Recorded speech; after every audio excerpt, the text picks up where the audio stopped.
क्या बताते हैं परमात्मा? शिष्य शाखा संसार गति है और सेवक प्रत्यक्ष काल है। अभी आपको बताया कि चेले ने अपना गुरु मार दिया 75,000 रुपया पे उसके। हाँ, तो कहते हैं ऐसे जो व्यक्ति बकवाद करते हैं, परमात्मा से विमुख है, नाम उनके पास है नहीं, ढोंग संत का कर लिया कि बैठ के जाकर डेरे में, तो वो सेवक तो उसके काल है, प्रत्यक्ष काल। और वो जो गुरु बन गया जिसके पास सिद्धार्थ ज्ञान भक्ति और नाम नहीं है, वो संसार गति में ही है। पुणात्मा, आप जी का सौभाग्य है कि आपको इस ज्ञान सुन रहा है, आप कोई किसी भी माध्यम से सुन रहा है, कोई पुस्तक भी पढ़ रहा है, कोई सीडी भी देख रहा है, या प्रत्यक्ष आकर यहाँ ज्ञान सुन रहा है। और अरबों खरबों मनुष्य सारा दिन डले ढोरे एक पेट के लिए धक्के खाते फिरते हैं, 100 झूठ बोलते हैं, निरे कोड इकट्ठा कर रहे हैं, अपने पाप कर्मों को फोड़ रहे हैं, जन्म को फोड़ रहे हैं, पाप कर्म ढो रहे हैं। और आप जी को ये ज्ञान हो गया, आपके अंदर कितनी उमंग दी भगवान ने, आप काम भी छोड़ कर आते हो। पुण्यात्माओं, कोई भी कार्य है करने से होता है। जैसे हम बच्चों को पढ़ाते हैं, 12, 13, 14 वर्ष जितना भी वो शिक्षा ग्रहण करना चाहता है, उसको हम कति फ्री छोड़ देते हैं और अन्य परिवार से अधिक उसके खाने की, ड्रेस की अधिक ख्यास रखते हैं, ध्यान देते हैं। और 12, 13, 16 और फिर ट्रेनिंग करे तो 20 वर्ष तक, 25 वर्ष तक उस बच्चे से हम कोई कार्य नहीं लेते और पैसा भी बाढ़ की तरह फूकते हैं। किस उद्देश्य से? कि ये बच्चा बड़ा होकर के अपने पैरों पर खड़ा हो जाएगा। 25-20 वर्ष के बाद वो लड़का या लड़की 2 रोटी के ब्योंत उसका होगा। अब हम क्या करते हैं, ज्यादा अच्छी शिक्षा इंजीनियर, डॉक्टर या कोई IAS IPS बना देते हैं। किस उद्देश्य से? कि ये घने धन इकट्ठा करेंगे, बड़ी कोठी बनावेंगे, टी टी करते कार मचा लेंगे।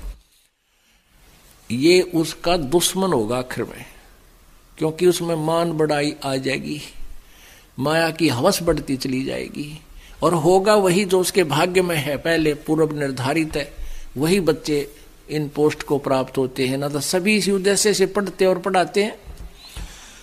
तो हम परमात्मा के विधान को भूल गए, अपनी जीव संज्ञा सोच से हम नरे निकम्मे हो गए, हम अपने हिसाब से पापी हो गए, माया पुजारी हो गए, आपस में द्वेष हो गया, चतुर हो गए। तो इस सारे दोष को समाप्त करने के लिए हमने परमेश्वर कबीर जी के इस अध्यात्म ज्ञान की अति आवश्यकता है। इस अध्यात्म ज्ञान के सुनने के बाद फिर परमात्मा की तरफ रुचि भी बढ़ेगी और शांति भी होगी। तो इसके लिए अब ज्यादा से ज्यादा समय भगवान के लिए निकालो। जो इस ज्ञान को समझ चुके हैं वो तो अपना सिर पे पैर रख लिया उन्होंने, तो दास देख रहा है, सत्संग में भी आते हैं, सेवा भी करते हैं, बाकी समय में भी आते हैं। और फिर यदि वो नियम में रह रहे हैं तो देखना उनकी क्या मौज करेगा परमात्मा, यहां भी सुख देगा। और यहां से जब जाएंगे विमान में बैठ कर जाएंगे, आए हैं सो जाएंगे ये राजा रंग फकीर, एक तो सिंहासन चढ़ कर जा, एक बंधे जात जंजीर। मरना सभी ने है, यहां से शरीर सब छोड़कर जाएंगे, लेकिन जाने जाने में बहुत अंतर होगा। एक तो परमात्मा आकर लेकर जाएगा इस दास के रूप में, कहो बैठो बैठो ये जहाज जा रहा है, और तुरंत आप जी उसमें चढ़ जाओगे, आपको पता भी नहीं लगेगा हमारी मृत्यु हुई है या हम कहीं सत्संग सुनने जा रहे हैं गुरु जी के साथ। और जो भक्ति नहीं करते उनके अंत समय में ऐसी ब्रैन माटी होगी, टट्टी पेशाब निकल जाएगा। आप देख लेना कभी ऐसा कोई व्यक्ति की मृत्यु होता, चाहे कोई किसी भी बड़ी पोस्ट पर हो, उसका देखना कितना बड़ा धनी हो, जिसके पास ये सत भक्ति नहीं है उसकी मृत्यु देखना। इसको नहाते किस लिए है? इसलिए स्नान कराते हैं, उसका बुरा हाल होया पावर टट्टी माए निकटी कपड़िया के वहां है, लाड़ पड़ जाए तो फिर उसको नुहावा, अब फिर नुहावा जब वो कति फूकण की तैयारी हो ली। कहने का भाव यह है कि जो वो तो क्यों डरते हैं, क्योंकि यम के दूत इतनी भयंकर आकृति दिखाते हैं उसको शरीर छुड़वाने के लिए, ना फिर सीधे बाले ठोकर अंदर से वो भयभीत होकर के उस टट्टी पेशाब निकल जाता है। जब वो डरता हुआ उस शरीर को छोड़कर भागने की चेष्टा करता है फिर उसकी बाजू पकड़ लेते हैं सूक्ष्म शरीर में, वो यम के दूत। और जो परमात्मा की भक्ति करते हैं उनको परमात्मा विमान में बैठा कर लेकर जाएगा। कहते सतगुरु शरणा आके फिर धर्मराज डर कैसा, यम के दूत भी निकट नहीं आ सकते। एक भक्त बता रहा था जी, मैं सपने में मर गया, यम के दूत आए मुझे लेकर चले।